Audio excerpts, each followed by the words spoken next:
Welcome back to the channel everyone. हम लोग कर रहे हैं जीएसटी का complete course. GST complete course की अगर पिछली वीडियोस आपने नहीं देखी है तो मैंने प्लेलिस्ट का नीचे डिस्क्रिप्शन बॉक्स में लिंक दे दिया, आप लोग कंप्लीट वीडियोस पहले पिछली देख लेना।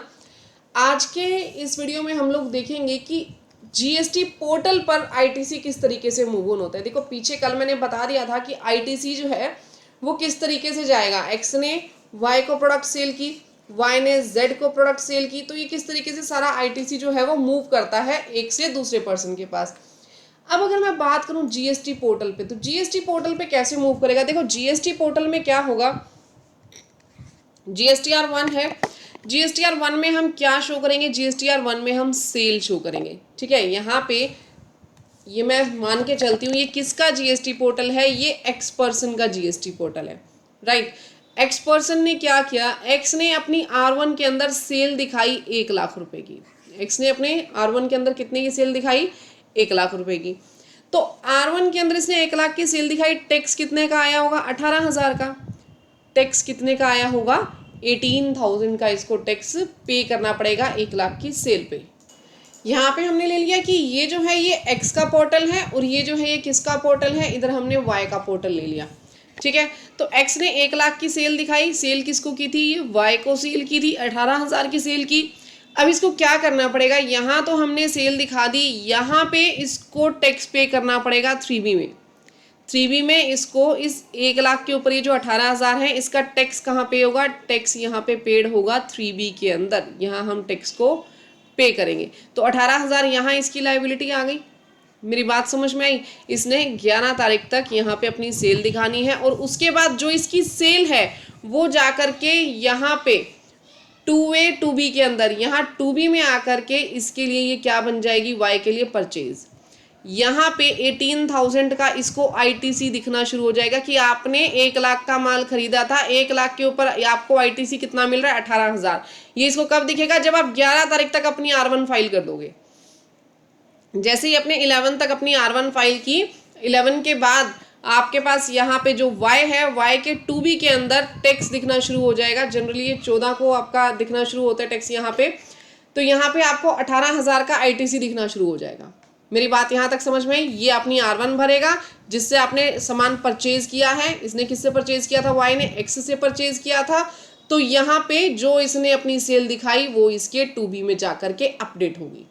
ठीक है, अब इसने भी किसी से माल खरीदा होगा, एक्स ने, ये जो एक्स पर्सन है, एक्स पर्सन ने भी किसी से माल खरीदा होगा, तो जिससे इसने माल खरीदा होगा उसने अपनी R1 में दिखाया होगा, जिससे इसने माल खरीदा होगा उसने अपनी R1 में दिखाया होता, वो इसके 2B में आकर के खड़ा हो जाएगा। मेरी बात समझ में आ गई।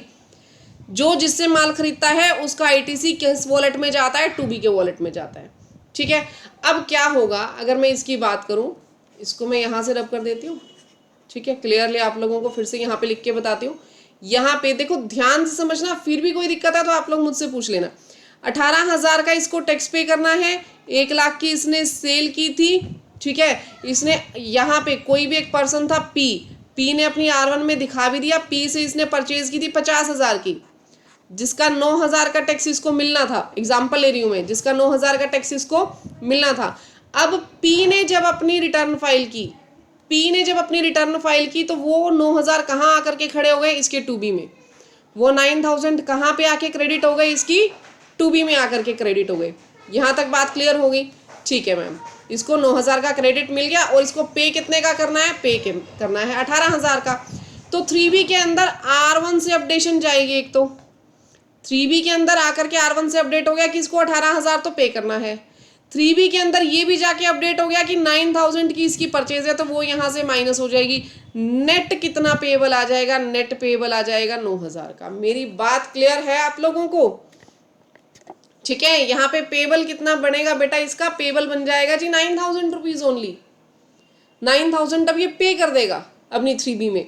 तो 3B के अंदर मैम 2 जगह से डाटा अपडेट होता है। हाँ जी, 3B में R1 से भी डाटा अपडेट होता है, 3B में 2B से भी डाटा अपडेट होता है। R1 से अपडेट होगा कि एक्चुअल में इसको पे कितना करना है, 2B से अपडेट होगा एक्चुअल में इसका आईटीसी कितना है, उसमें से लेस कितना हो जाना है। तो ये दोनों चीजें जाके 3B में अपडेट होती हैं। यहाँ तक बात क्लियर हो गई। ठीक है। अब यहाँ पे वाई ने इससे कितना खरीदा था, 18,000 का खरीदा था, ठीक है, बिल्कुल 18,000 का खरीदा था। अब क्या होगा, 18,000 इसकी 2B में अपडेट हो गए। इसने आगे फॉर एग्जाम्पल टैक्स भरना था, मैं कह रही हूँ 24,000 का, इसको टैक्स भरना था कितने का, 24,000 का। इसने जितनी भी सेल की उसके ऊपर 24,000 का टैक्स आता है। तो 3B में जाकर के क्या अपडेट होगा कि 24,000 का तो इसको टैक्स देना है, यहाँ पे इसको 24,000 का टैक्स देना है, माइनस में 18,000 का ITC है, कितना बच गया, 6,000 रुपये। 6,000 इसको एक्स्ट्रा पे करना पड़ेगा। 6,000 3B में पे होगा, तो 3B में इसकी R1 से भी इंफॉर्मेशन गई, इसकी 2B से भी इंफॉर्मेशन गई। यहां तक बात क्लियर हो गई, ठीक है। अब अगर मैं इसका एक अपोजिट सिनेरियो ले रही हूँ, अपोजिट सिनेरियो में क्या ले रही हूँ, फॉर एग्जाम्पल Y ने भी आगे किसी को माल बेच दिया, ठीक है, इस पर्सन को Z को माल बेचा, फॉर एग्जाम्पल Z के 2B में आ गए कितना, 24,000 रुपये, इस पर्सन के 2B में आ गए 24,000 रुपये। इसको टैक्स पे करना कम आया क्योंकि माल खरीदा ज़्यादा लेकिन बिका कम, कई बार बिकता कम है, नो डाउट ऐसे केस भी आ सकते हैं कि माल परचेज तो ज़्यादा का कर लिया लेकिन सेल हुआ कम, ठीक है। और जनरल प्रैक्टिस भी कई बार कई लोग ऐसे ही अपनाते हैं कि ठीक है जितना आया उससे कम के बिल काट दो, वैसे काटने नहीं चाहिए, प्रॉपर अपनी जेन्युइन ट्रांजेक्शन्स दिखाओ। तो यहाँ पे R1 में पे करना आ रहा है 20,000 रुपये, R1 में पे करना कितना आ रहा है, 20,000 रुपीज़। तो अब क्या होगा 3B में, 3B में पे कितने करने हैं, 20,000, कितने मिल गए, 24,000। अब मैडम के 4,000 खत्म हो जाएंगे, नहीं, पे करने तो थे 20,000, ITC मिल गया 24,000 का, तो 4,000 एक्स्ट्रा हो गए ना आपके पास। जो 4,000 एक्स्ट्रा हो गए वो आपके इलेक्ट्रॉनिक क्रेडिट लेजर में जाकर के जमा हो जाएंगे। कहाँ जाकर के जमा हो जाएंगे, इलेक्ट्रॉनिक क्रेडिट लेजर में जाकर के। इसको आप आगे यूटिलाइज कर सकते हो। आगे कैसे यूटिलाइज करेंगे, देखो कल को अभी मैं बताऊंगी। इलेक्ट्रॉनिक क्रेडिट लेजर आपको डैशबोर्ड पे दिखता है, हो सकता है कल को आपको पे करने के लिए आ जाए 50,000 और ITC आपको मिला हो 36,000 का, तो 14,000 आपको जेब से पे करने पड़ेंगे। तो वहां पे आप अपने इलेक्ट्रॉनिक क्रेडिट लेजर का यूज करना, वो जो आपके पास 4,000 रुपये जमा हुए थे वो 4,000 यहाँ से माइनस कर देना। हो सकता है और भी पहले के पड़े हो, वो यहाँ से माइनस हो जाएंगे और फिर आपको कैश पे करना आएगा सिर्फ 10,000। यानी ये एक तरीके से आपके जो पॉइंट्स हैं, ये जो रुपीज़ हैं, ये जाकर के इलेक्ट्रॉनिक क्रेडिट लेजर में आपके खड़े हो जाते हैं। वहाँ पे जाके ये बैलेंस एक्यूमुलेट हो जाएगा आपका। अगर आप डैशबोर्ड पे जाएंगे तो इस तरीके से आपको मिलेगा वहाँ पे, ठीक है। वहाँ पे इस तरीके का एक पेज मिलेगा जहाँ पे आपको लिखा होगा कि कैश लेजर में कितना पैसा है। अगर कैश लेजर में है तो ये आपको कल को रिफंड भी हो सकता है, उसको आप कैश की जगह यूज़ कर सकते हो, ठीक है। नॉर्मली जो ITC आपको मिला है, ITC आपके पास कहाँ खड़ा हुआ, इलेक्ट्रॉनिक क्रेडिट लेजर में। मेरी बात समझ में आ गई आप लोगों को।